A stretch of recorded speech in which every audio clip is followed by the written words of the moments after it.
So it's day one of the Paramount Garment Under 20 League right here at Old Georgians. And I'm joined here by rugby analyst TC, Tariro, Collin, Chawafambira. Yeah, that's right. Welcome, brother. Thank you very much, Jason. Okay, so it's day one and we have seen quite a lot of things, but here I've got an analyst who's going to help me to break up the meta, the meat of the meta, or the meta of the meat. Tariro, we have seen quite a lot today. What's your comment? What can you say about the level of rugby that you have seen today? Oh, well, Jason, I'm excited. It's been really good. You wouldn't really believe it's week one of an under-20 tournament. Couple of handling errors here and there, but it's been good, free-flowing, running rugby, passing in contact, good support play. We've seen some chip kicks. We've seen a wide range of rugby, and it's exciting for the country that under-20s are playing such a high caliber of rugby. But we've been bemoaning the lack of a stepping stone or a bridge from schoolboy rugby to senior rugby. And now we've got this. How important is this kind of tournament to the welfare of rugby in Zimbabwe?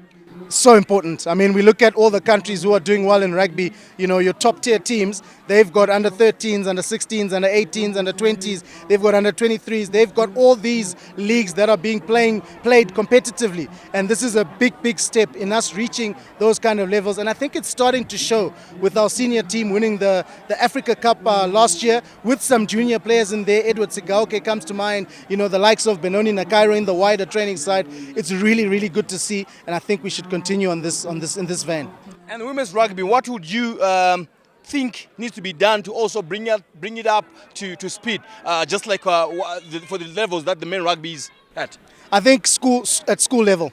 Our schoolboy rugby here in Zimbabwe is brilliant. Very competitive. Our schools go on tour. They play against South African teams. They compete. They might not win all their games, but they compete. We need the same in our primary schools even. I would say from primary schools, introduce girls rugby into our senior schools, into our universities, into under-20 leagues like this. I think it starts there. The problem we only have a few select senior girls schools playing rugby, and then we have to scrap numbers for our under-20 leagues and our senior women's leagues. Take it to schools, and I think we'll see our women's rugby improve.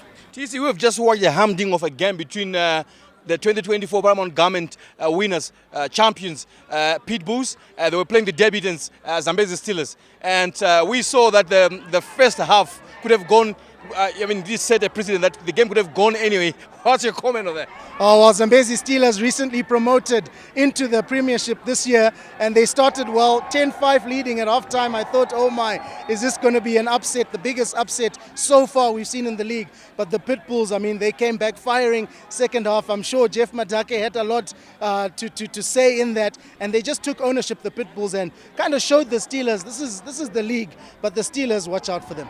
But lastly, what do you want to see happening to this league? What do you want to see changing in this league? What do you want to see happening in under-20 rugby? I think nothing much. I think this is really good to have this. We've had a couple of seasons now of this, and just to go from strength to strength. Day one crowd, you can see lots of people out here supporting the under-20s, but I think I'd like to see more investment in the teams that are struggling. So the Zimbiru Titans, the Northern Chiefs, maybe try and get a player, get players to rotate or just so that they get the feel of playing with these quality players that are seeing with those top clubs.